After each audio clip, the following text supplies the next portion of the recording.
Good afternoon.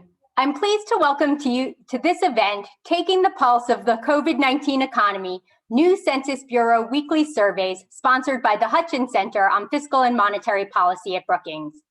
We're very happy to have with us today staff from the Census Bureau, Jarmin, Nick Orsini, and Victoria Velkoff, who are going to describe new surveys the Census has designed and implemented so that we can better understand in real time the impact that the COVID-19 pandemic is having on our economy.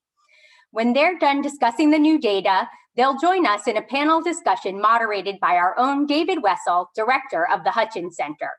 Also joining that discussion will be Daniel Goroff, Vice President and Program Officer of the Alfred P. Sloan Foundation, who has been a valued partner to the Economic Studies program over the years. Before turning over the mic to our census guests, I just want to express how pleased I am that we are hosting this event. The country is in the midst of an economic calamity, the likes of which we have not seen since the Great Depression. In order for the public and policymakers to make decisions, they need accurate, trusted, and up-to-date information. However, many traditional statistics are only available with a lag of a month or typically much more, and they aren't tailored to the special circumstances of the pandemic. So these surveys will fill a much needed gap. The new surveys are also a powerful symbol of the way that our government and our public servants are working quickly and creatively to ensure that the public and policymakers have the information needed to understand what is going on in order to make the best decisions possible. So I want to express my profound thanks to everyone at the Census who made this possible. With that said, I'm happy to introduce Ron Jarmin, Deputy Director and Chief Operating Officer of the U.S. Census Bureau, who is going to start us off with an overview of the project. Ron? Thank you, Stephanie. And I too want to echo your appreciation for the hardworking staff of the Census Bureau that's done just yeoman's work putting these surveys together, while we were also replanning the field work for the 2020 census. You know, I would get in trouble with some of my colleagues back at the Bureau if I didn't mention that we are doing the 2020 census. My Bayesian prior is that most of the people watching this have probably filled out their census, but just in case you haven't, I would really appreciate you going on 2020census.gov and filling that out for us. But so, you know, these surveys are a great example of how we are trying to you know, make the Census Bureau more modern, more nimble, more responsive to our data users. And typically during a disaster or crisis situation, you know, we roll out a bunch of data that's relevant to the crisis. But like you said, Stephanie, often those things are based on source data that are dated, sometimes with a substantial lag. And that's true whether they come from surveys that we conduct or whether they come from administrative sources. You know, those have a particular lag as well. We are looking at a lot of research into more timely, more granular data sources, especially for things like the retail sector, where we can get, you know, point of sale data or credit card data. Those are still in a very experimental phase, and we're using those in some of our economic indicator programs. But they're just not ready, you know, to cope with the data needs of the country in a crisis like the one we have right now. So I think when we looked at this, you know, we had our options were some very timely administrative data that we do get from the Internal Revenue Service on filings for employer identification numbers, and Nick's going to talk about those after he describes the Small Business Pulse survey.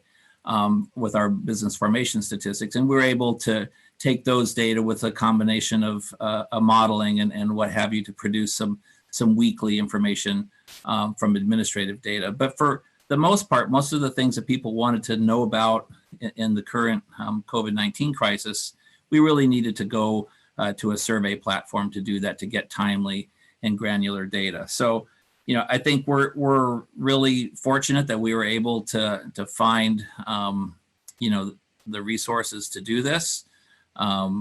It's been a lot of work over the past weeks, and we're very excited to share the information with data users. We really do think that this is going to help both the public, but especially, the folks who are responsible for responding to and helping the country recover from the crisis.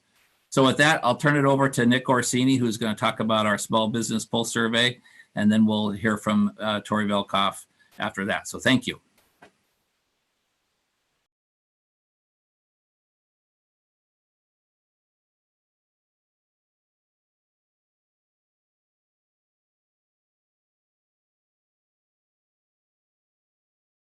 Okay, could everybody hear me, and could you see my screen? Okay. All good. Very good. So I'm going to talk a little bit about the Small Business Pulse Survey. I'll just jump right in here and provide an overview. So the Small Business Pulse Survey is a high-frequency weekly survey intended to collect information on the challenges small business are facing in the face of COVID-19. It consists of about 16 questions and takes about 5 minutes to complete. Over the course of 9 weeks, we will reach 900,000 businesses, and the collection period will begin on April 26th, and it will complete on June 27th. Okay. Results will be released as experimental data products.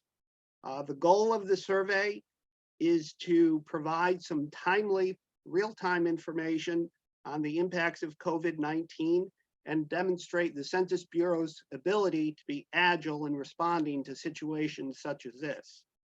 We estimate that it took 32 days to get from the conceptual development of this survey to the field, which is somewhat remarkable for public sector surveys. I'll talk a little bit about the methodology. The target population for this survey is single location employer businesses with receipts of less than $1,000 and with less than 500 employees.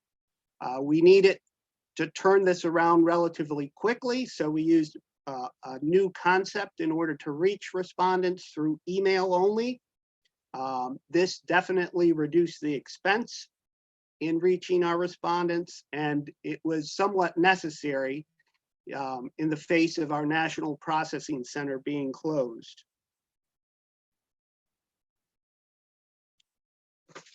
Okay, some of the content. We opened the survey with a question on overall well-being. It's an open-ended question.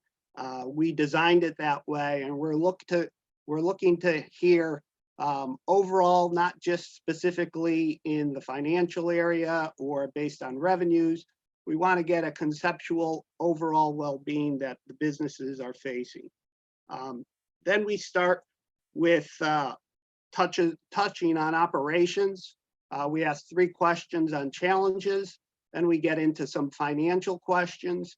And then we end the survey with a question on outlook and the business's outlook on returning to normal operations. We ask one identifying question. We ask businesses to provide us with their EIN, which we could later use to link to other data sources in the Census Bureau.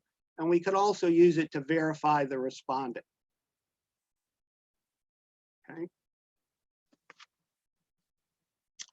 Where do we find results? So this is the website of where we are putting all the results from the survey. We have a tool for the Small Business Pulse surveys that allows you to make fast and easy comparisons between sectors and states. We see how the pandemic has a differential impact. Time series charts will be available Thursday, May 21st, that's tomorrow, when we publish weeks 2 and 3. Right now we have week 1 available. Tomorrow we will publish weeks 2 and 3 to get caught up. And then every Thursday afterwards, we will publish the prior week's data, okay? Okay, let's get into some results here.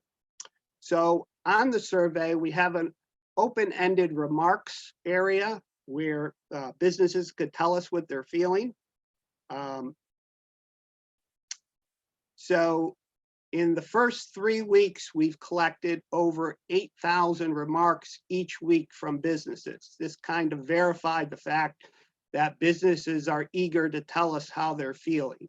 And just from a simple keyword aggregation, you could see what rises to the top of businesses' concerns here. And, you know, we have PPP, loans, closed, rent, things mainly dealing with finance rising to the top. Okay, let's get into some of the questions here. Question 1 asks, overall, how has this business been affected by the COVID-19 pandemic? And, you know, as we somewhat expected, there is a huge negative impact. So if you look at the first 2 categories, almost 90% of businesses noted a negative impact, something we kind of expected. We dive into question 1 a little bit more. These negative impacts are being seen in food and accommodations, which is NAICS 72. I'm not sure if you could see that on the screen, but it's over to the right. Also in the education services, health services, and art and recreation, we see larger negative impacts. I'll skip to question 4. Question 4 asks, in the last week, did this business temporarily close any of its locations for at least a day? Locations closing was kind of split. We had 59% say no and 41% said yes. The biggest yeses were in educational services and entertainment, which are somewhat expected as well. Question 5, in the last week, did businesses have a change in the number of paid employees? Okay, so this was kind of split as well. We had 28% said down, 4% were up, and 68% said no, we didn't have a change in the number of paid employees. Keep in mind that this is the first week of the survey covering April 26th through May 2nd. So one of the benefits of releasing the weekly data is we'll be able to look at time series for these particular questions by state and by industry.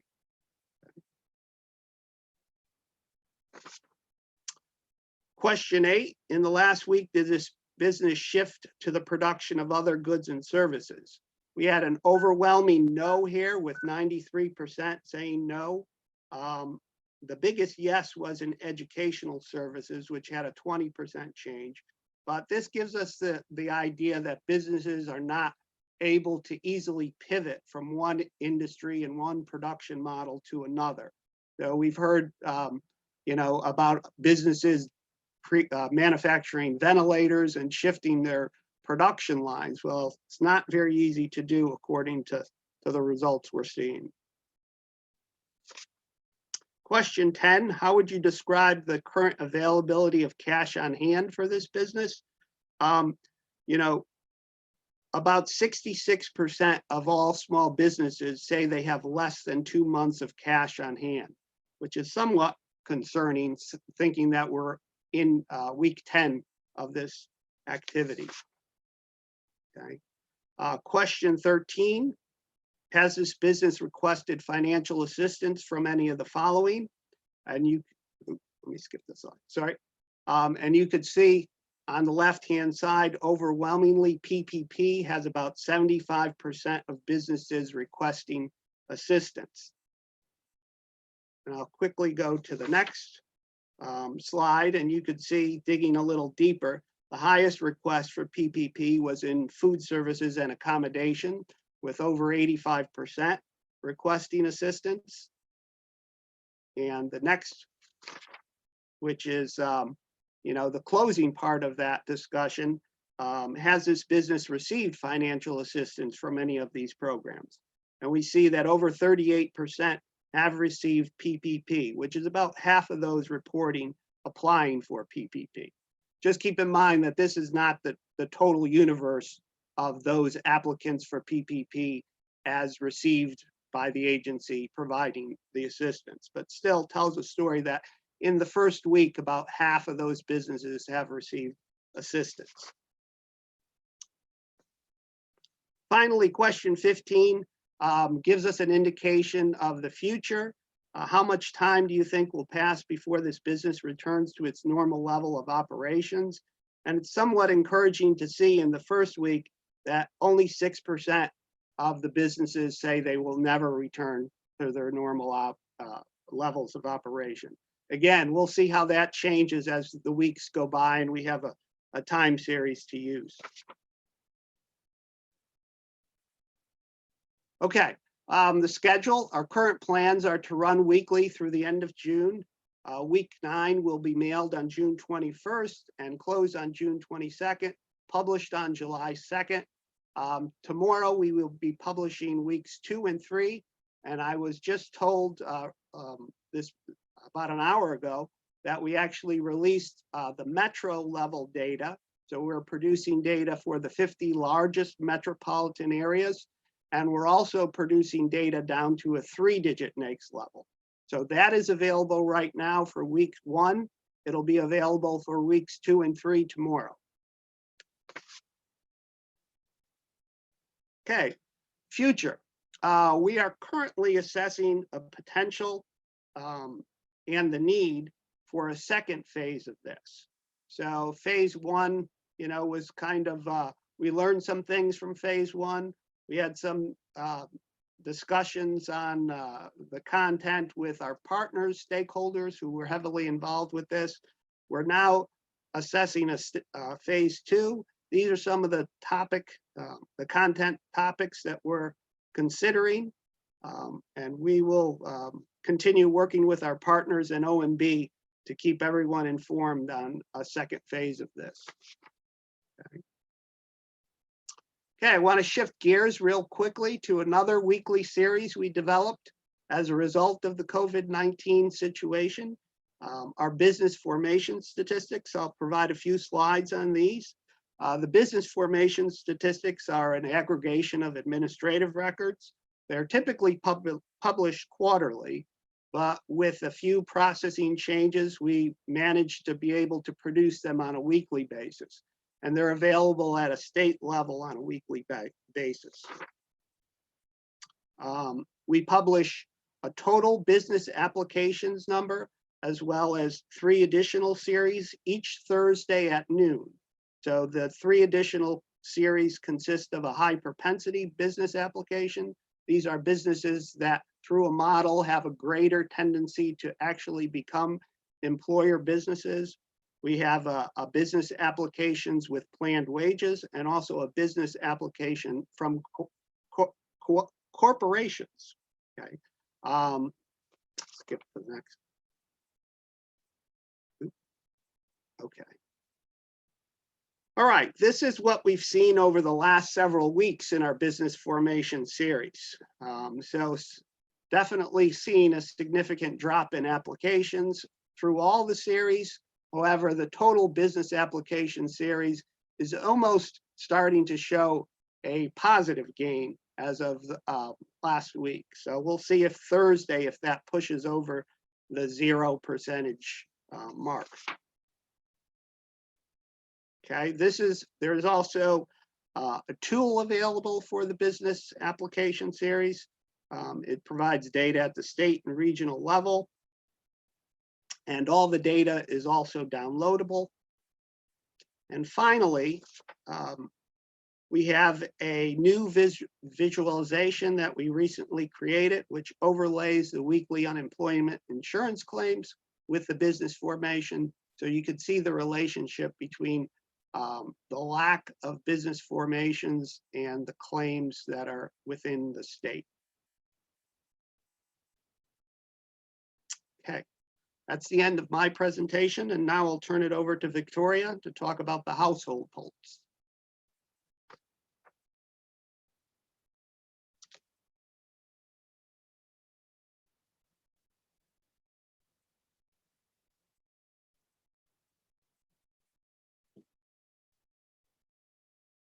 Nick, I think you need to stop sharing so Yeah, I can share. I'm getting there. Okay. Trying to find it. I think it's at the, if you go down to the PowerPoint, it will say stop. I think he has stopped doing it. Vicky. Okay, great. As Tori Um, said. So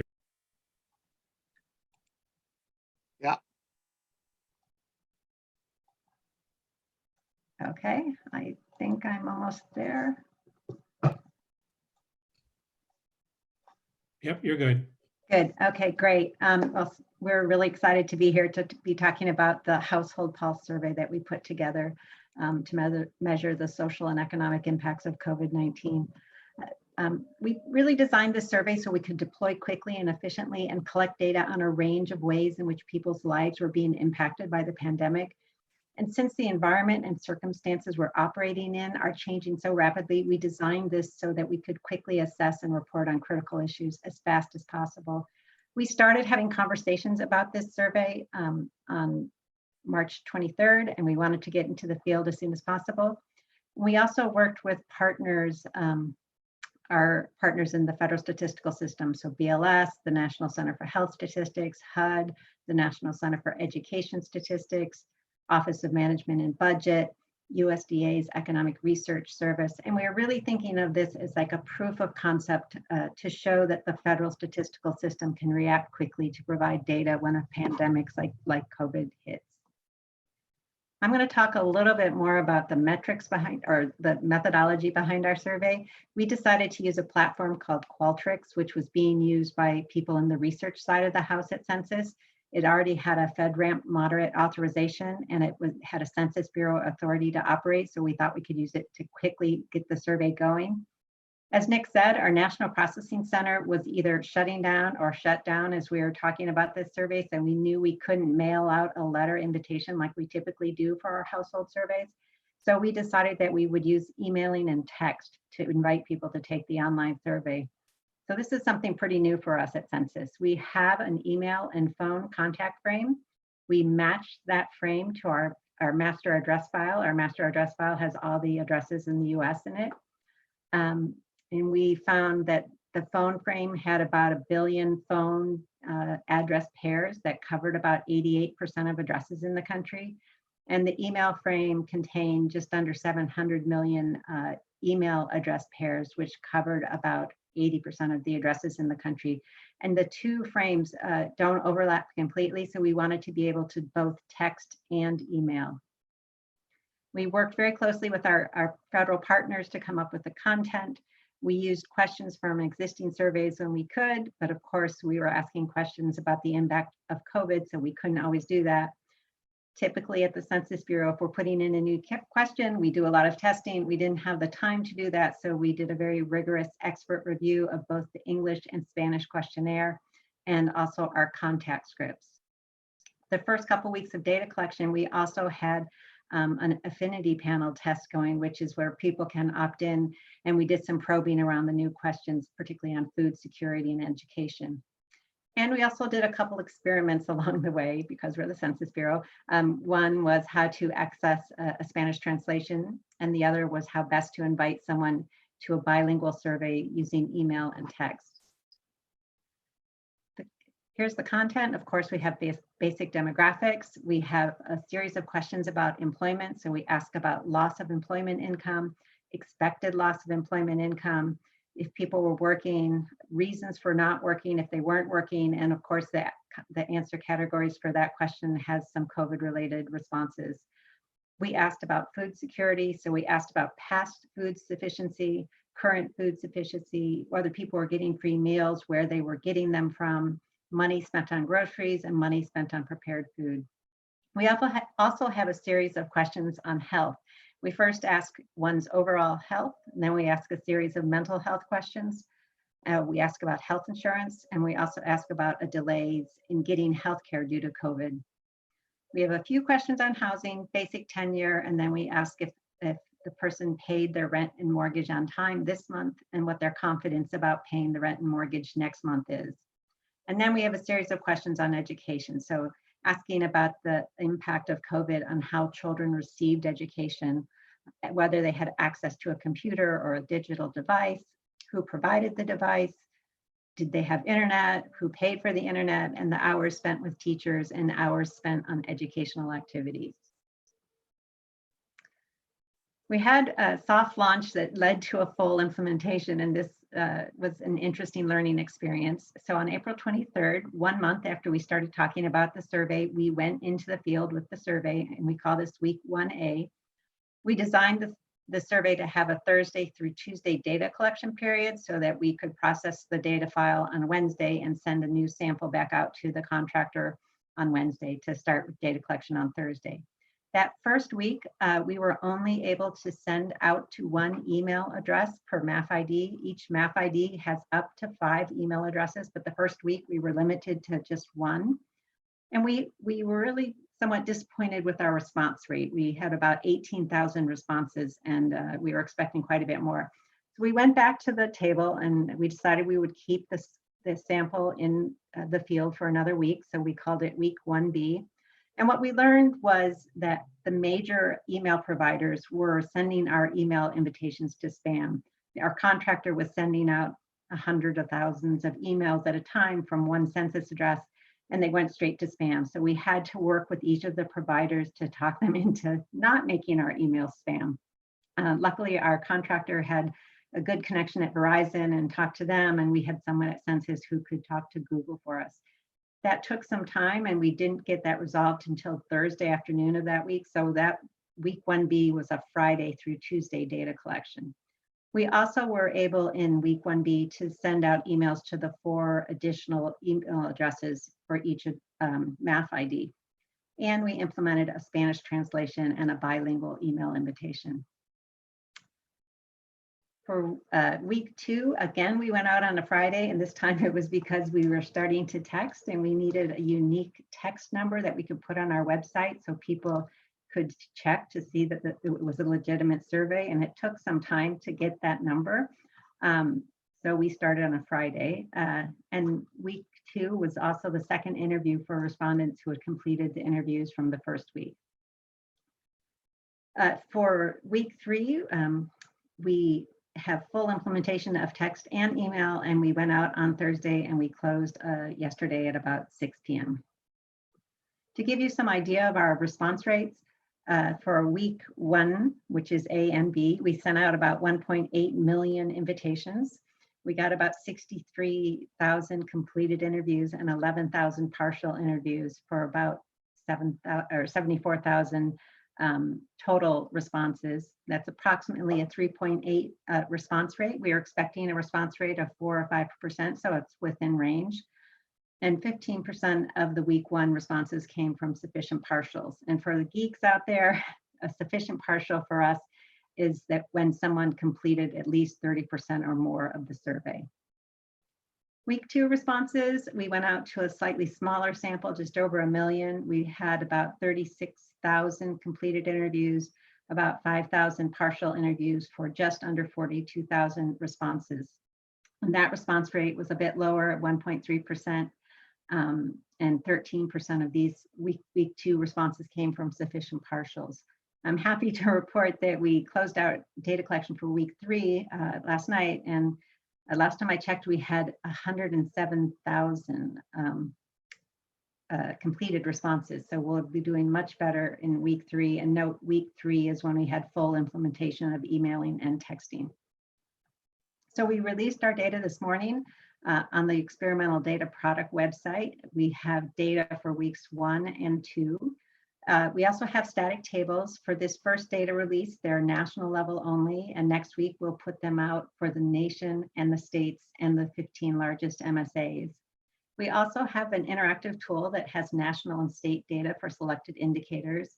And we know that our partner agencies are also releasing data. So I think NCHS is releasing data perhaps today.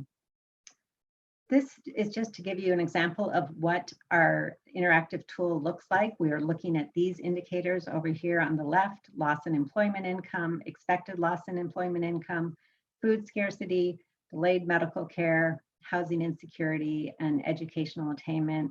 This is the screenshot, but if you scroll over the states, you can see the states' responses. For this week only, we have a static chart on the right-hand side that just shows week 1 and week 2 totals for those indicators. And you have the state data below, and you can toggle between the weeks. And we will keep improving this as we go. I wanted to show you just a couple of the data items.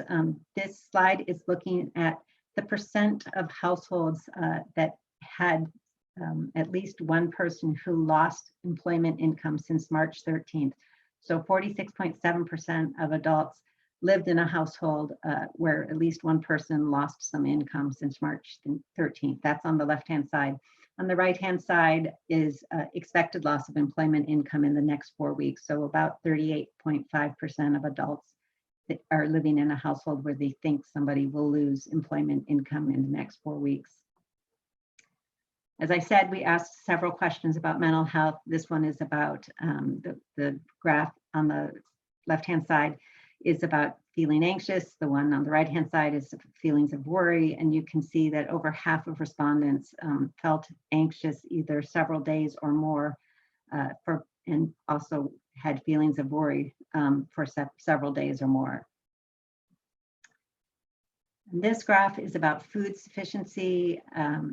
You could see this is food sufficiency on the left prior to March 13th. About 70% of households had enough of the food and the kinds they wanted.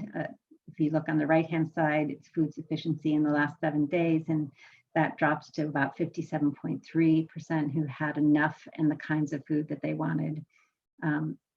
Also, the proportion having enough but not the kinds of food they wanted went up. And obviously, there's certain people that don't have enough food, so sometimes not enough food. So that is my very super quick presentation. Here's where you can find all of the data. We have a household survey main page. We have a data tool. We've got the data tables. We've got technical documentation. And then we also have a survey respondent overview. And that's all for me. And I'm going to turn it over to Danny, I think. But first I have to stop presenting, I believe. Thank you very much, Vicki and Nick and Ron. Yeah, so we invited Danny Goroff to join this conversation because over the last several years, he's been very active in thinking about how do we make our economic statistics better and creatively thinking about how to build a consensus.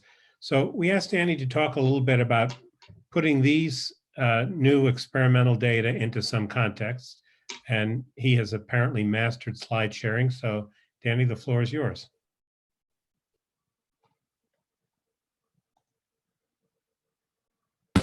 Amazing group. So I'm Daniel Goroff. I'm from the Alfred P. Sloan Foundation. The first thing I have to say is that the opinions that I express here today are not necessarily those of the Sloan Foundation or of any other institution I might be affiliated with, but they should be.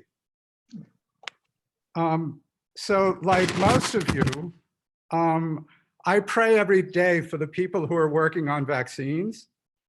But once you get past the biomedicine and some very basic public health considerations, all of our other COVID challenges are social, behavioral, and economic. And so we really need tools. And what kinds of tools? Well, I would say that surveys really are part of the research infrastructure, and that they're very much like telescopes or other large laboratories, but these are our telescopes for the social, behavioral, and economic sciences. And I just want to say that the small business pulse and the household pulse that we've heard about have really risen to the top of my list of critical infrastructure like this. And it's really just a brilliant and extraordinary achievement for the whole federal statistical system. Now, some of you may know it's a little bit of an exaggeration to call it a system. It's made up of many different pieces, and it's known really more for a dedication to process and to accuracy than it is under normal circumstances for speed or cooperation or agility. So this is really a remarkable achievement, and it just shows, excuse me, it shows what really government agencies and very dedicated government workers can accomplish. And I would argue something that only the government can do. My one quibble is with the icon. We've seen this experimental data icon a few times, and it seems to be a microscope. I think it should really be a macroscope. I'll take the rainbow and looking towards what we can see after the storm, but I think that a better kind of an icon would have a little bit more of a celebration and a little bit more of a salute, because I'll take any good news I can get these days whenever anybody can accomplish something. So that's my addition to the icon. I did want to mention just a few of my other favorite surveys that are part of the research and infrastructure. Several of them here are funded by NSF, a few by NIH, but just to emphasize that these are grand, slow, I should say, and very venerable kinds of institutions. The longitudinal employer and household dynamics, the LEHD, is something that the Sloan Foundation put a lot of time and effort into standing up before it was taken over by the federal government. And that just took many, many, many years. So the idea of being able to do something like this in a few weeks is, as I say, totally extraordinary. Let me just say a word about why some of these are my favorite surveys. Some of this is obvious, and we've already heard about having useful and unambiguous questions in the survey design. Obviously, the trend tracking, having some consistency over time, the way this survey will. I also very much appreciate robust reporting, where there are some error bars and some caution about causality. After all, it's worth appreciating when people don't misrepresent the findings. Surveys like this, after all, are not experiments, and drawing correlations is something that you can do very easily. Coming up with causal inferences is a lot harder, and I'll just say two more words about that, which are vitamin D. So that's on the robust reporting, but let me spend a moment on the sampling strategy, because that's really what sets all of this apart. Having a really representative probability sample of a well-defined target population that's based on a really amazing sampling frame, that's really terrific. And not everyone can do that. In fact, really only the Freds can have access to this kind of detail, and certainly to be able to put it together so quickly, it's really quite remarkable. So this is something that really only the federal government, really using all the kinds of data, the frames that have been developed by the Census Bureau, only they can do that right now. Personally, I would like to argue that having more of that capability of computing weights available to others might be an element of the National Secure Data Service. If that comes into being, it's been called for by Congress, and we'll see. But that's a very interesting kind of work. I would be remiss if I don't mention just a few of the kinds of emphasis topics that the Sloan Foundation has had. We've been very interested in trying to develop sustainable business models for these surveys. It's not so easy. Thank goodness that OMB was able to come up with the funding for this. We've been very interested in privacy and trust. I'll mention work on open differential privacy, and just want to emphasize that the Census Bureau in particular has been a very, very responsible steward of individual and sensitive data, and has been very careful about implementing the kinds of privacy protection that we expect these days. We're very interested in administrative data and how that can be used to bring survey techniques into the 21st century. We also helped fund the COVID-19 impact survey, which was a forerunner to the official survey from the Census Bureau and the Federal Statistical System that we heard about today. And we've also worked on setting up something called the COVID-19 Survey Archive. And this is joint work with the NSF and the National Academy of Sciences. And it's part of a whole larger effort called SEAN, and that stands for the Societal Experts Action Network. And the idea is to provide, to start with questions that are posed by decision makers, mayors, governors, people who have really urgent decisions to make, and to produce rapid expert consultations that are based both on the literature for social, behavioral, and economic sciences, but also on the very latest survey data, like the data that we've been hearing about. And one of the elements of this Sean network is an archive that we've put together that I would recommend to you that features a weekly summary of all the kinds of probability-based, high-quality statistics that are being produced these days. That is meant to soon include, their work underway, to include the pulse data that we heard about today. It has a summary, as I said, that comes out every week of lots of different surveys. You can compare and contrast who's finding what about how many people say they would take a vaccine if it were found tomorrow. It started out at 25% who said they would not. And then another survey recently showed that a third of the people said that they absolutely would not take a vaccine if it were available. So you can read about these kinds of trends. It also has an archive that's searchable. So for those of you who love looking up all different survey results, you can look up here the word stress and find all of the cases where, again, reputable surveys have asked questions with the word stress in the query, and find also the results and a certain amount of documentation. So that's another resource for people who are interested in these sorts of questions. And let me just close by echoing what was said before. The census has been doing amazing work, and especially while busy with just a few other responsibilities that they might have. And that makes the accomplishment here even more impressive. There are many reasons for filling out your census form that we know about, the dollars that have to flow and reapportionment and so on. But I just want to underscore that you should fill out your census form because we really, really need these terrific and amazing and great sampling frames. Thank you very much. Thank you, Danny. And now we're going to bring everybody together. I've got a number of questions from our audience. If you have a question, you can email it to events@brookings.edu or put it on Twitter at hashtag COVID-19 economy. The questions really come in two different baskets. Some people are interested in the substance, and a surprisingly large number of people are interested in the details of how you did this and what we learned from this. So if we could unmute everybody. Tori, I'd like to, a couple of people, well, there was one thing you didn't talk about. I appreciate after we beat you over the head and said, keep your presentation to 15 minutes, that you had to make some choices.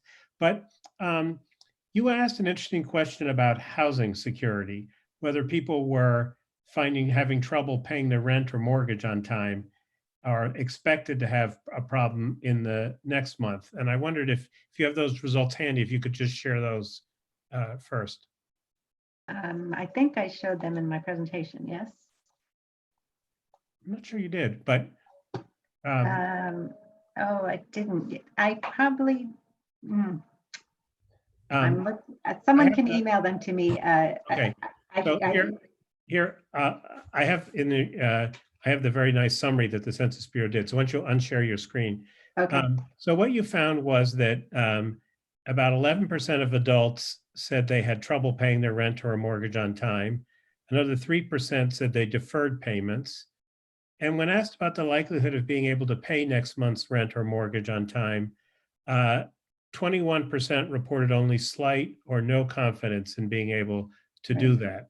So 1 out of 5 people is worried about paying their mortgage or rent on time. I found that a little bit unnerving. When the questions like these, we don't really, until you have a number of weeks of results, we won't really have any sense of how they compare to what the world was like 3 months ago. Is that right? That's correct. I think we do. Yeah, I don't think that we asked that type of question on either the CPS or the ACS. So you're right, that is something that we've been thinking about ourselves. What do we compare? What was normal? Right. I mean, it struck me that over time, we'll see an interesting trend here, whether things are getting better or worse, Right. even if the level is not we don't quite know what to make of the level. Right.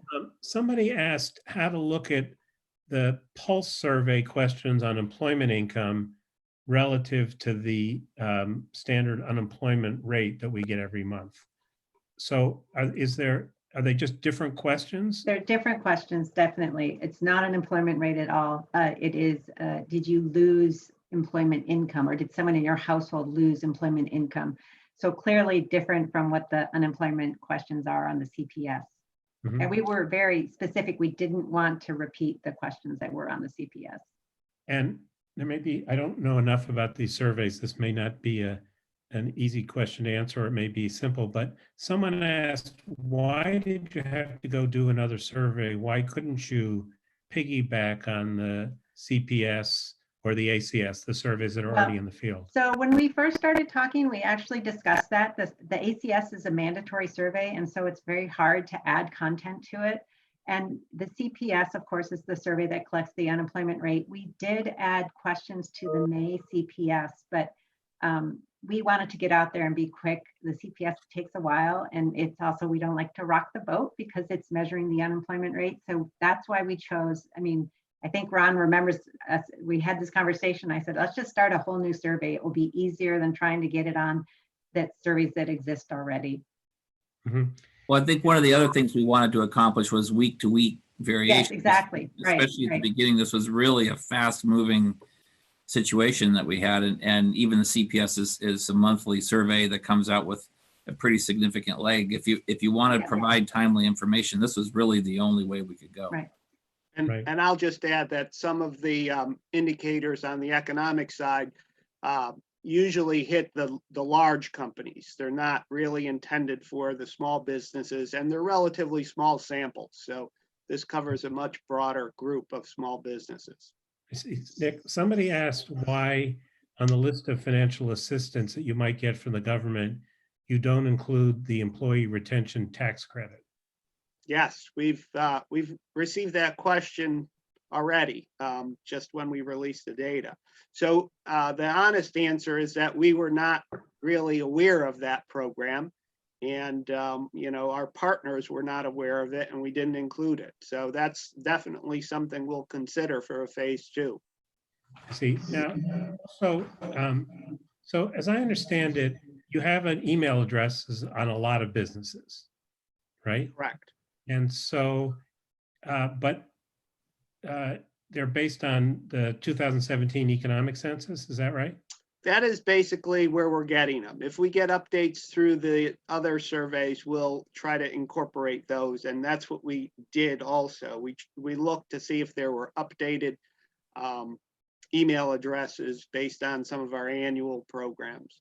Mhm. But yes, for the most part, it is the 2017 economic census. And there was a registration process for the economic census. So they were required to provide a valid email through that process. But does that mean you'll miss relatively new businesses? Well, the register is updated often, but not with email addresses. So it could mean that, but we had an over 96% delivery rate, which means a very small amount of these emails bounced back. And we saw that many of them were opened. So our response rate through the second week was over 25%. So that's very encouraging as far as the survey reaching who we're intending it to reach. A lot of people seem to be interested in more statistical information, standard errors and stuff like that. Mhm. You guys intend to provide more than you have already? Vicki, Tori, do you want to start? Yeah, sure. Next week, we'll be putting out the microdata files, and it will have the replicate weight so people can calculate standard errors. And I believe we have standard errors in our static tables that we released today, and we will continue to do that. I don't know if we're going to put them in the interactive tool, but of course, we're the Census Bureau. We always want to have standard errors around our estimates. So of course, we're doing that. Okay, that's great. Someone asked about the microdata, so at least one person out there is happy if he or she is listening. It's not coming out until next week, though. So they have to wait a right. week for that. I'm tempted to say that I can't get anything done in Brookings in the speed at which you're working at the Census Bureau. So I won't be criticizing you about speed. Tori, I wonder if you could just explain a little bit more about how you go about finding people and reaching them. You mentioned text and email, and if you have an address that's linked to an email, do you actually know that the person is at the address that you have? How's this all work? Well, so we have the frame, and we've matched what we think are good emails to addresses. But think about my address. You have my email, you have my husband's email, you have my son's email. They could all be in our contact frame. When what we're doing is we're cycling through those emails as we go throughout the week. So we'll send something to, say, Bob Sachs, my husband, and he doesn't respond, then we'll get an email to Tori Velkoff, and it will. So we're cycling through the emails that we have, and the same for the text. So, and it's true that you could have an email, and we find there's a few people, or I'm thinking it was 1,000 in the first week, that they responded, but when they gave us their address, it was not the address that what we thought it was. So there's a little bit of movement. So what do you do in that? In that case, we actually, I think that we move them to where their new address is, and weight them up with the weights for that, where they're living, not the address that we thought they were living at. And what is the texting about? Is the texting to reach people for whom you have a phone number, but not an email, or what? Yes, so yeah, that's an excellent question. We've been thinking about using text to invite people in to do our surveys for some time. And it is both for people who we don't have an email, or for people in that first week, if we ask them if they would prefer us to contact them via text, then we definitely sent them a text the second week to invite them to do the survey. I see. And how do you make sure that you're getting a representative set of Americans and not just people who happen to be on their email all the time? Well, yeah, so we have, obviously we control to population totals at the national and state level. And we also have a control in there for educational attainment, because we noticed that our respondents are slightly more educated than the American public. So we're trying to deal with that with our controls. You know, obviously, when you have a response rate of 5%, it's not the same as the response rate of what we're used to, 85, 90%. But we're using our population controls to deal with that. Mm-hmm. And we actually have coverage ratios on our website right now, so you can see how much we're weighting up or down. So just so lay listeners can understand, you do all these surveys and then you discover that you have a disproportionate number of people who have college degrees. So you adjust the data so that you're reflecting the opinions of everybody, right? Yes. Danny, I don't, if you have a question, please chime in. We can be very open. Ron, I'm just curious a little bit about, well, two things. One is, what should I take away as a consumer of this when you have experimental all over it? Does that mean you don't really believe it? And secondly, I'm kind of interested in how you pulled this off bureaucratically. How did this get initiated, and what were the challenges you faced? So first of all, I mean, the experimental data products are really meant to get stuff out sooner as opposed to later, so that users can evaluate and help us improve the data so that they then later become, part of the standard, release schedule of the Census Bureau.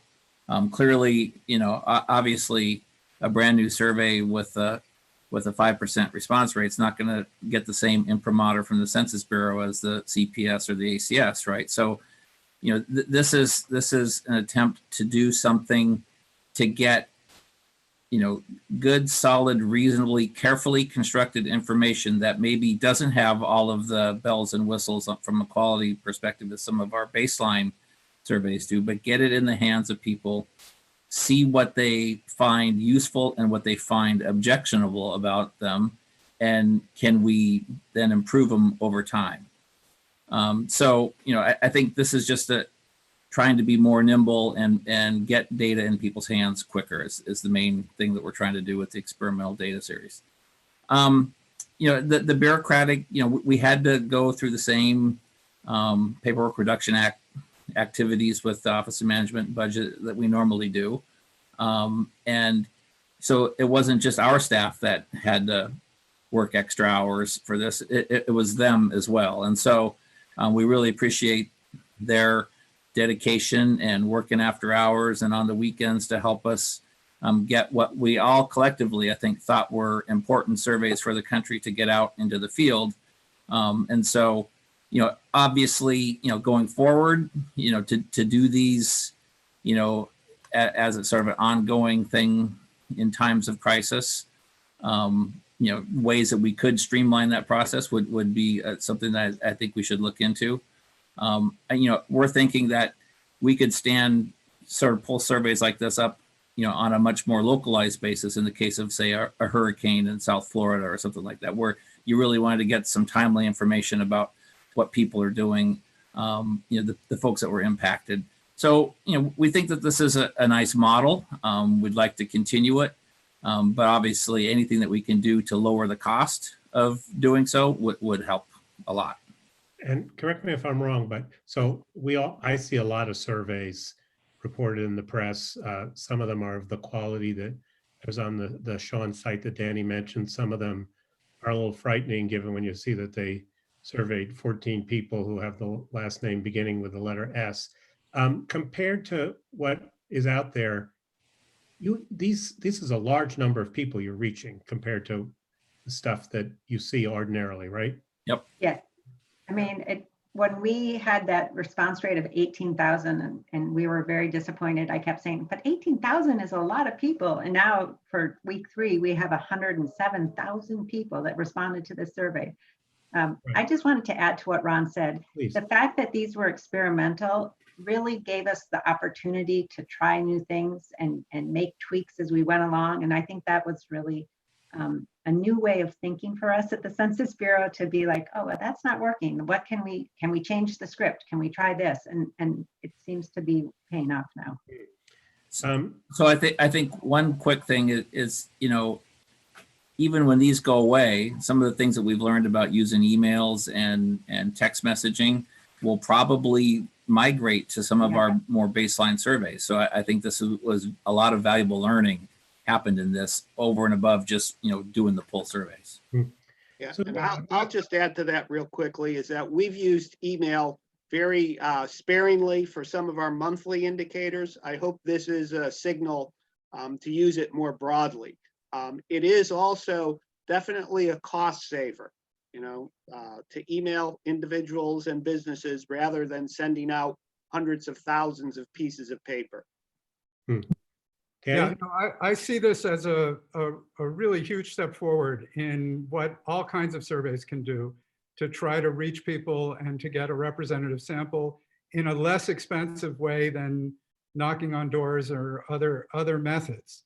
And to the point about a representative sample, I have to say that I saw a very large survey that was done recently. I won't name the universities that were involved with this, but it was several of the most prestigious universities from around the world. And they wanted to know what was happening with COVID and how it was impacting people. And they put something up on the web and they just invited people to answer these questions. And they were thoughtful about it to the extent of translating the questions into many different languages and so on. But I realized that you could take this survey as many times as you want. If you care to make a bot, you could probably answer it, thousands and thousands of times. And so the idea that this was in any sense representative of the populations in the countries that they were looking at, let alone the world, is really very far-fetched. And so the point is that it's not just the numbers. People sometimes talk these days as if the only problem ever in statistics was sample size. And now that we have big data, we got that one covered.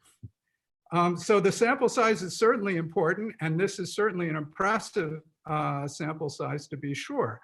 But it's also getting a representative sample that's so important, and having those statistical frames that the federal statistical system has really makes all the difference. I just want to, I think we covered this, but the question came up again, so I want to make sure we're clear. You are going to release microdata files on both the small business and the household surveys for people to look at and produce custom tables and stuff. Is that correct? Correct. Yes. And so, Nick, I'm just curious, when you looked at the results from the small business survey, was there, what leaped out at you as being particularly interesting or maybe even surprising, if anything? Well, I think most of the results were kind of in line with our expectations. When we put out our first release last Thursday, we did a briefing the day before for Ron and some representatives at the Small Business Administration. And some of the results we were seeing on the financial assistance were a little concerning to us, in the sense that we saw about 75% of businesses requesting PPP assistance, and we saw only about 38% receiving. And we had the reps there from SBA, and they confirmed, and we looked at it geographically, and they said that was in line with their expectations as well. So I think for the most part, it was in line with our expectations. Some of the results were, not too encouraging, but I think, we'll see a better picture over time. I think what's been mentioned here is this time series will add a lot of value to what we're seeing in week one. And do you think that it'll be meaningful if we have 4 or 5 weeks of data to compare different states and how they're doing? Oh, absolutely. I think that's a great comparison right now. You could see definitely a distinction between geographic areas. I think it will be, I haven't had the opportunity to look at the metro data, but I think if you look at some of the metro data in the middle of the country versus on the coasts, there is definitely distinctions there to be made. Mm-hmm. I'm just going to, I'm getting some warning that my internet is unstable, so I'm just going to turn off the camera until that passes. Yeah, I think we're getting the same message. I am, at least. Tori, someone asked a broad question. You kind of touched on this, but I'll ask it the way that was asked. What stood out to you in the Household Pulse survey of all the interesting things you found there? I think the mental health questions were disturbing, but kind of reassuring at the same time, that people, we're all a little anxious and worried, and that we are measuring that seems to be consistent with how people's lives are. So that stood out. And also the loss of employment income was, resonated with us. When we saw those numbers, we were very surprised. So when you talked about doing the survey at the Census Bureau, and you say you want to ask people questions about anxiety and depression and stuff, does everybody nod and say that's a great idea, or is that cause blood pressures to go up? Well, so we worked very closely with the National Center for Health Statistics, and those questions came from the National Center for Health Statistics. And we let each agency give us the questions that they thought were most relevant and most important. Those questions have been tested on, I think, the NHIS, so they're well-tested questions. And, I think people are feeling anxious and worried right now. Things are happening that we're not used to. So it's not a Census Bureau question, it's an NCHS question. And I didn't have any heartburn at all about putting it on the survey. And how did you, what have you learned? What lessons would you take away from this whole process, good or bad? Well, we've learned a lot of things. Texting, for example, we sent our emails out starting at around 2 a.m. so they would be at the top of people's email boxes in the morning. However, for texting, you can't text in the middle of the night, particularly from a government survey, right? You don't want to text on your cell phone. So we had to text later in the day. So that was one lesson we learned.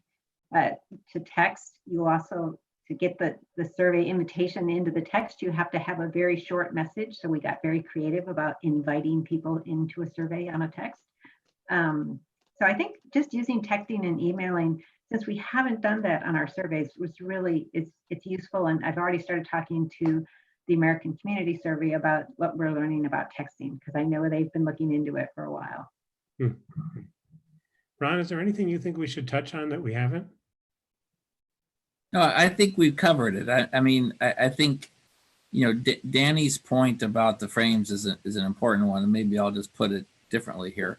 I don't think we're pretending that these surveys are representative either, but we know at least some of the ways that they aren't representative because we link them back to the frames from which they were constructed. That's not, you know, Right. to tell you everything. We don't have every useful piece of variation measured in the frames. Otherwise, we would just compute all our statistics from the frames. But the notion that you got to have something to sort of gauge how, you know, representative this is, because people, what we don't know about these surveys right now is the different types of behavioral things when a respondent gets them vis-a-vis some of our traditional methodologies. And so, you know, we'll learn a lot about that over time. And as we extend some of these contact methods to other surveys, we'll be able to learn more and then be able to do contact strategies that ensure that we get a representative, a more representative cross-section of the population. And I'm thinking just some of this stuff we'll be able to benchmark eventually, like we'll know how many businesses applied for the PPP or how many people suffered a loss of employment income, and some will never quite be able to benchmark because of the nature of the question, right? I think that's right. Obviously, we'll have some other administrative sources that we'll be able to link to, you know, both, you know, from programs that are touching households and businesses that are affected by the pandemic, but also from just our standard baseline activities as well. So I think that, you know, this is what we can do to get information in people's hands now, but people are going to be looking at these data and other data sort of mashed up, if you will, for years to come. And we'll learn a lot from those exercises as well. Right. Nick, somebody's asking about the Fed's Main Street lending program and whether that'll be on your list. As I recall, your survey is for businesses of less than 500 employees, right? Correct. Right. Yeah, that's the broad definition of a small business. Right. And so is the Fed's Main Street lending program one that you would put on your list, or is that mostly for businesses that are slightly larger? Yeah, I am not the expert on those types of questions. We will note it, and the Federal Reserve was one of our partners in this effort, so we will note it, and as we reach out to them, we'll bring that up as well. Okay. Well, I want to thank all of you for your time, and of course, thank the Census Bureau for your hard work, particularly in a time when all of us are being asked to work at home, or many of us. As both Vicki and Nick has said, the survey results are up. It's pretty easy to find on the census site. And if you just Google census experimental surveys, these come up. And Danny gave the URL for this interesting Sean compendium of all those things. And if you have any questions that we didn't get to, please email us and we'll try and get you the answers in some fashion. And in the meantime, keep up the good work and stay safe. Thank you all. All right, thank you. Thank you very much. Thank you.